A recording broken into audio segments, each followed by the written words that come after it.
Fina väder. Okej, stand by for warm-up. Nice.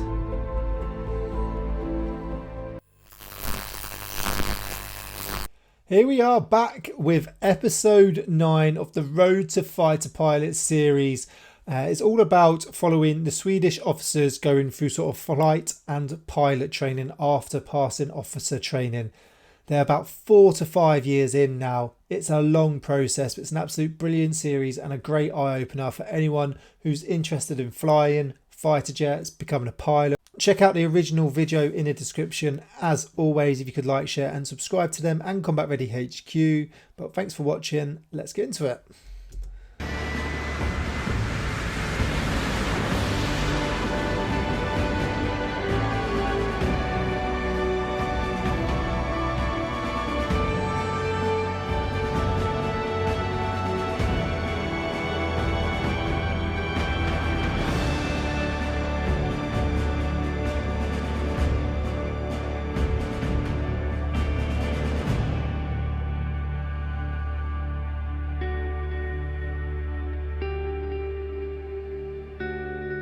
Vi är på Såtenäs flygflottilj där eleverna genomför TIS, typinflygningsskedet. Det är ett skede som är ungefär ett halvt år, 6 månader ungefär, där man genomför ganska mycket teoriutbildning. Det är simulatorflygning och det är flygning i luften också med flygplanet. Så det är en ganska tuff period under utbildningen. Från att flyga ett enklare flygplan så går man ut till ett högteknologiskt flygplan där man behöver lära sig alla typer av system.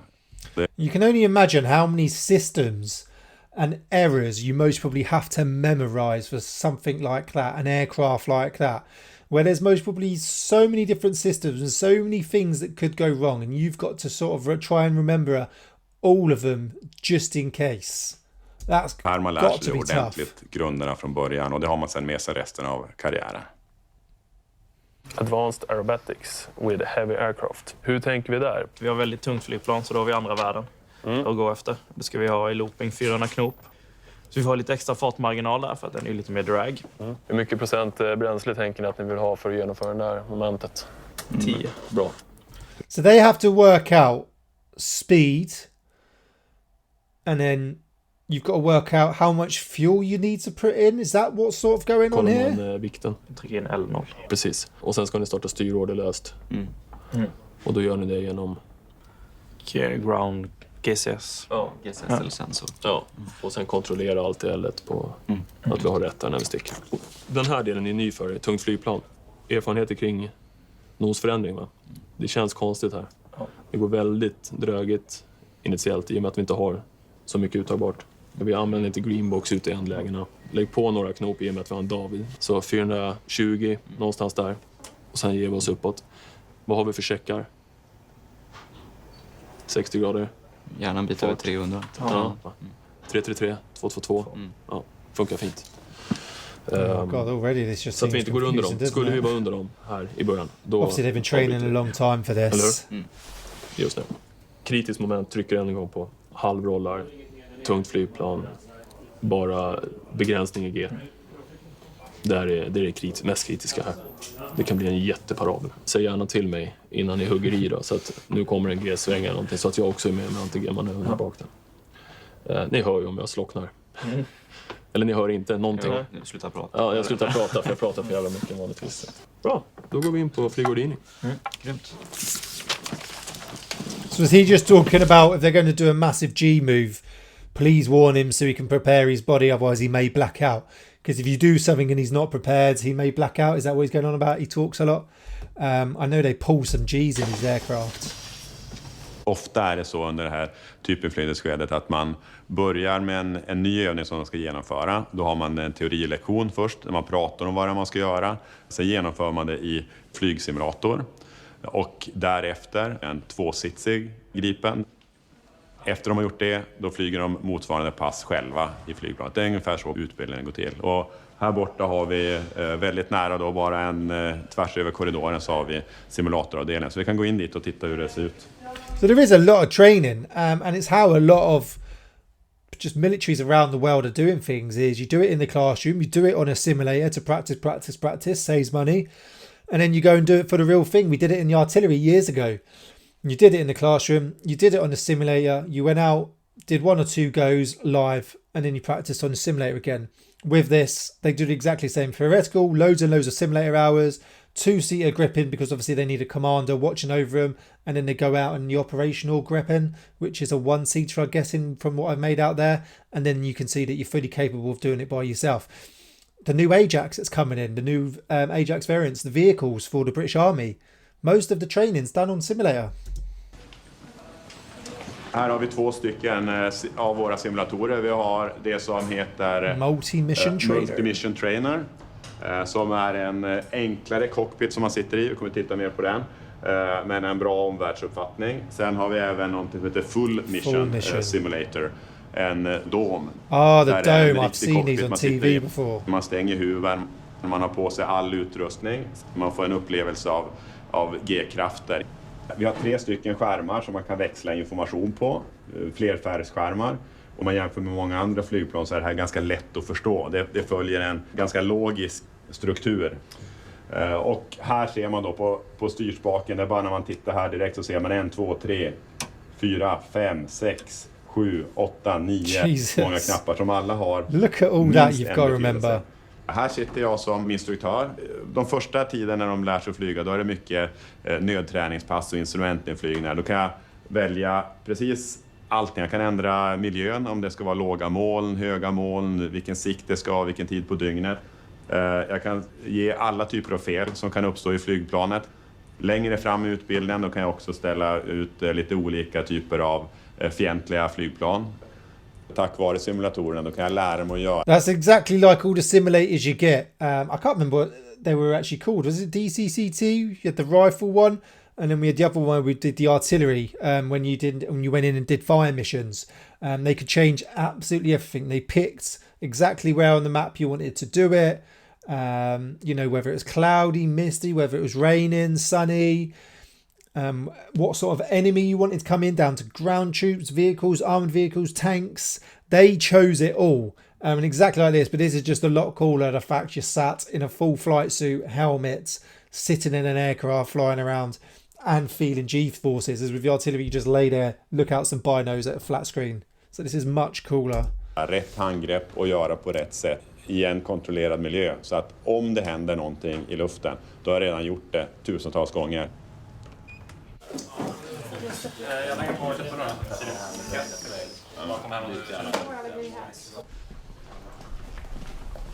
Så idag ska vi flyga rakt. Det här passet går ut på att utan hjälp av systemet navigera med endast karta och kompass.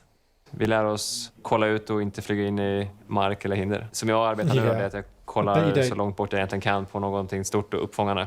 Master som man kan se på långt håll, större dalgångar, sjöar. Vi startar ut, går väl typ på 2-3 tusen fot. Sen går vi ner, följer sjöarna, passerar järnväg i typ 2 minuter.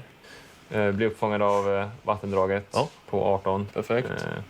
8 minuter 18 sekunder. Vad händer om du går in i mål där? So obviously what they can do is, if they know exactly how fast they're going, they can work out exactly how long it's going to take them to reach a certain point. And you'll do the same when you're doing ground navigation on foot or in a vehicle. Speed, distance, time. You work out that, you do your calculations with the triangle. You can work out exactly how far or how fast you are meant to be going. That's exactly what they're doing here. They know what speed they're going to be going at, so they know how far they're going to travel, so they know the exact time they should be seeing, plus or minus most probably a second or two, a certain point on the ground, so they then know to look out for the next point. Den här sträckan? När du är här. Ja, går jag in i mål så stiger jag upp till MSA. Vad tar du för kurs då? 298. Det blir där, ja. Då får jag nästan ta nästa kurs. Det här har ni säkert pratat om på lektionen, men det här tycker jag är nackdelen med att man bara har sin sträckade och ingen referens. Jag gillar att ha en referens här, men vi ska inte ändra för mycket här. Men då vet du att från den till den, och jag ligger lite höger om här. Bra, men alla de här detaljerna kan vi ta inför flygpasset. Nu är det simulatorpasset också, så att det här är, vi smakar på det här i sulan. De 2 grejerna du ska göra, det är att titta ut. Och inte flyga in i någonting. Och så ska du berätta Yeah, hur du don't tänker. fly into anything. Och så tar vi det därifrån. That's the obvious one. Svinbra. Du är hot på banan, det är fint väder. Det är bara att hoppa i. This is just brilliant though. Like, I'm actually so jealous. I wish I tried harder in school. I had a brilliant career in the army, don't get me wrong. And I've done everything I wanted to do, but just watching this makes me want to become a pilot. A fighter jet pilot. Dalton 01, you cleared own navigation westbound. Cleared own navigation westbound. Dalton 01. So this is obviously the smaller multi-mission Fick man vinka farken till cockpit. vänster om oss. Ja. Och här kan du ta rensad HUD.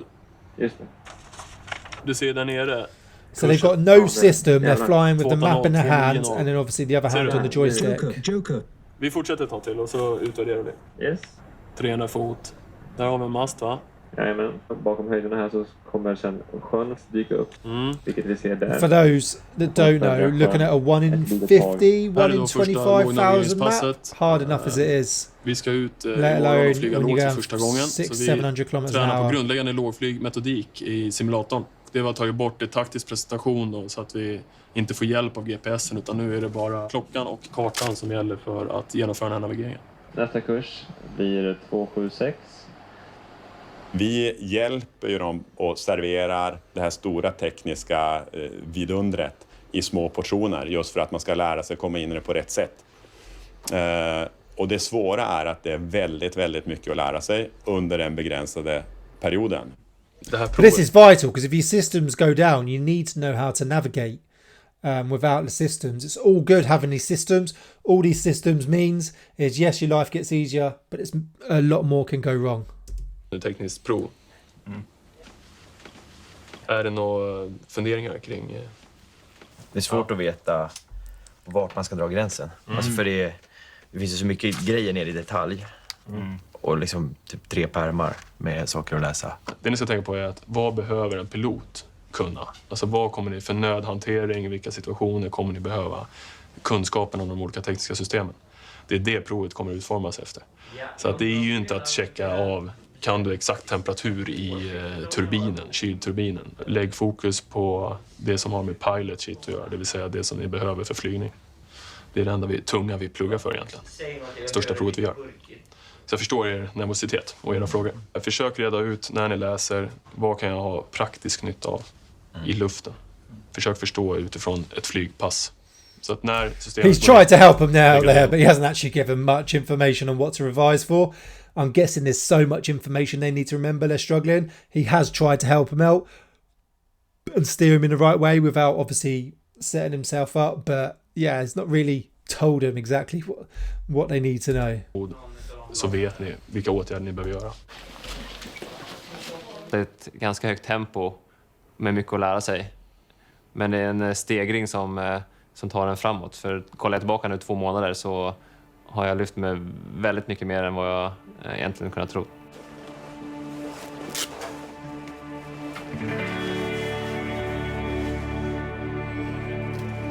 I would just love to be able to get into a cockpit and fly fast and low and do barrel rolls and loops. All about Top Gun. Just watching that.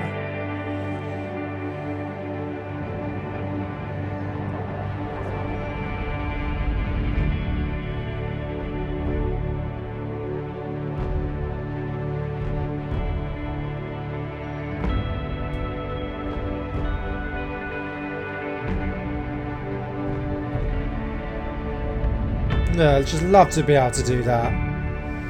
Nu är snart det här halvåret på tisen klart. Det känns lite overkligt. Det känns som att det har gått väldigt snabbt samtidigt som vi har lärt oss väldigt mycket. Night vision on. Look at that, that's Ali. Idag ska vi köra sista passet.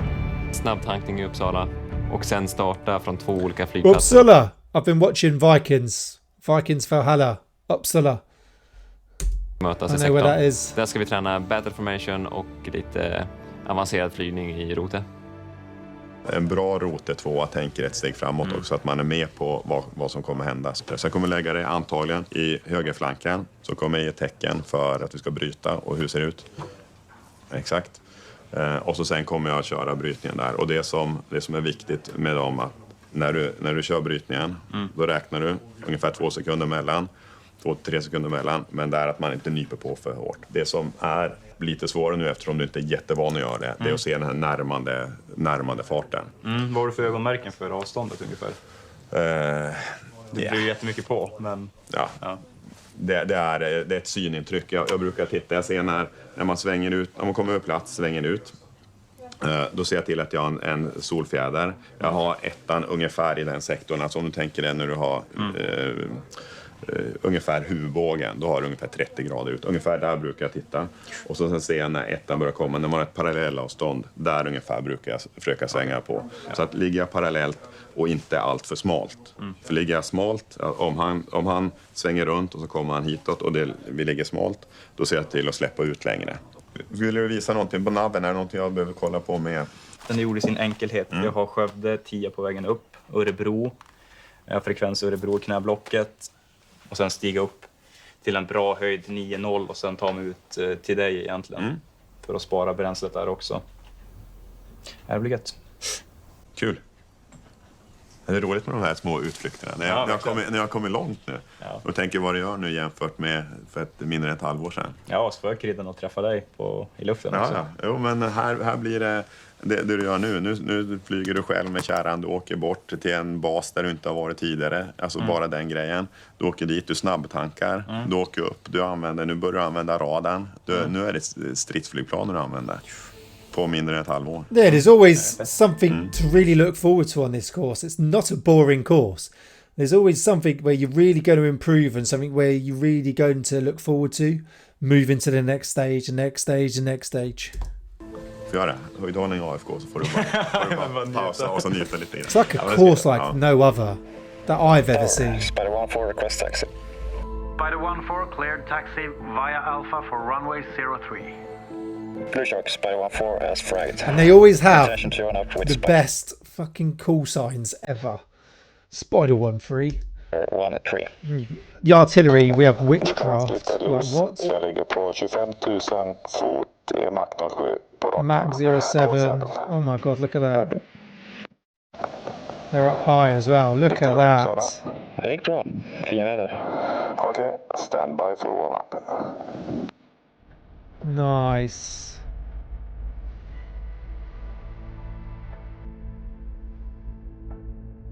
Just look at that. The views. Det här var ett fint avslut på tiden måste jag säga. Det går nästan inte på bättre väder än så här, va? Nej, jag håller med. Jag har ökat svårighetsgraden lite grann. Här kommer det en liten tajtare tunnelrad. Är du med? Jajamän. Wow. Just unreal. Unreal. It's just like they're gliding through the air, just like above the clouds. Hur ser det ut med soppan? 2%. Jag känner mig nöjd. Har du något nu du vill testa? Jag är nöjd. Copy. Blue Shark, Tushy Spider 1-3, RTB in 5. Blue Shark.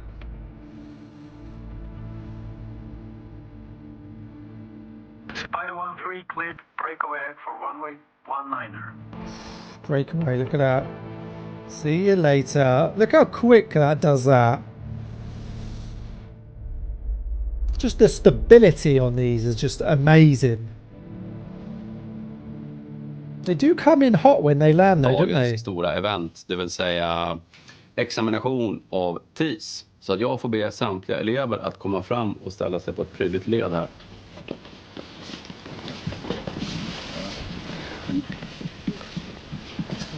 Än en gång så har den här divisionen tagit fram ett nytt gäng utmärkta elever. Ni är det viktigaste för vår framtid just nu. Jag vet att det alltid är en krokig resa att ta sig igenom TIS. Om ni tycker att det har varit stökigt och jobbigt ibland så kan jag trösta er med att det tycker alla TIS-kullar. Det här är nog bland det tuffaste man gör, att komma från ett betydligt enklare system och sen slänga sig in i det mest avancerade vi har och göra det i ett högt tempo. Jag är helt övertygad om att ni kommer lösa nästa steg alldeles utmärkt. Ett traditionsenligt diplom som delas ut av flygchefen Filip. Congratulations! Gratulerar. Tackar. Well deserved. Grattis, bra jobbat. Jocke. Bra jobbat, grattis. Next generation of fighter pilots. Nice little diploma to go on your office wall when they get one. Det känns lite vemodigt. Nu ska vi lämna Såtenäs här nu inom veckan. Ja. Och nästa steg blir ju Luleå till den division som jag ska jobba på. Det ska bli kul att se hur en insatsdivision ser ut. Och den jag ska till har jag hört mycket gott om.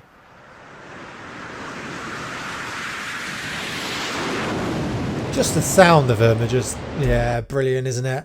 Oh, absolutely brilliant. Wow, what an experience that is. Hopefully you've enjoyed this just as much as I have. Please comment below with what your thoughts are and what you want to see next. But once again, thank you for watching. I'll see you in the next video.